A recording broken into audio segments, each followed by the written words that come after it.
हिस्सों की मुकामी कीमत देखना है, जिसमें मिसाल है अदद 210.86। हमने अभी अशरी कसर को पढ़ना सीखे थे, उसके मुताबिक के हिस्सों की मुकामी कीमत लिखिए।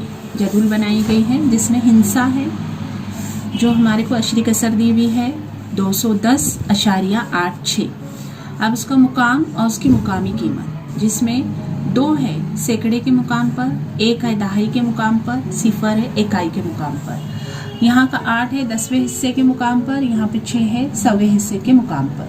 ये किस तरह से हुआ? अब इकाई दहाई सैकड़ा तो हमें मालूम है, 0 के मुकाम पर है यानी 0, दहाई के मुकाम पर 1 है यानी 1 को 10 से ज़रब दिए यानी 10, और सैकड़े के मुकाम पर 2 है यानी 100 से ज़रब दिए तो 200। मुकामी कीमत ये हुई 1 की दहाई और यहाँ सैकड़ा यानी 200। अब यहाँ पर 10वें हिस्से का मुकाम यानी 8 ज़रब 1/10 यानी 0.8। यहाँ पर 6 ज़रब 1/100 यानी 0.06। इसी तरीके से मश्क नंबर 36 हमें हल करना है। झैल की कसरे पढ़िए और हिस्से की मुकामी कीमत लिखिए। में अभी पहला मश्क में सवाल है, जदूल बनाना है हमें। मश्क नंबर 38 कसर का पढ़ना, कसर का हिस्सा, मुकाम और मुकामी कीमत। इस जदूल में हम लिखेंगे 6.13। ये हमारी कसर है, यानी अब हमें इसे पढ़ना है, यानी 6.13 ये हुआ। अब कसर के हिस्से कौन कौन से? इसमें कसर के हिस्से में 6 है, 1 है और 3 है। इसके मुकाम को भी तो देखना है हमें। 6 कौन से मुकाम पर है? इकाई के मुकाम पर है 6 यानी 6 का 6। ये 1 है, ये कौन से मुकाम पर है? 10वें हिस्से के मुकाम पर है, यानी इसकी कीमत क्या होती है? 0.1। 3 कौन से मुकाम पर है? 100वें हिस्से के मुकाम पर है, यानी इसकी कीमत क्या हुई? 0.03। दूसरा सवाल है हमारा मश्क का 48.84, यानी अब हम उसको लिखना है हमें 48.84 है, 84। अब इसके कसर के हिस्से कौन कौन से हैं? 4, 8, 8 और 4। अब इनकी मुकामी कीमत यहाँ पर, ये 4 कौन से मुकाम पर है? दहाई के मुकाम पर है, यानी किस तरह से होगा? 4 ज़रब 10 यानी इसकी कीमत हुई 40। 8 इकाई के मुकाम पर है, यानी 8 एका 8, और ये वाला 8 अशारिया के बाद वाला 8 कौन से मुकाम पर है? 10वें हिस्से के मुकाम पर है, यानी इसकी कीमत कितनी हुई? 0.8। अशारिया के इस तरफ वाला 4, यानी ये 10वां मुकाम, तो इसके वाला मुकाम कौन सा हुआ?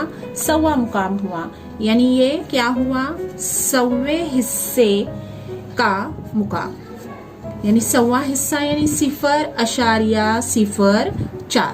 इस तरह से लिखना है। तीसरा सवाल है इसमें 72.05, यानी हम लिखेंगे इसको 72.05। ये हमने कसर को पढ़े।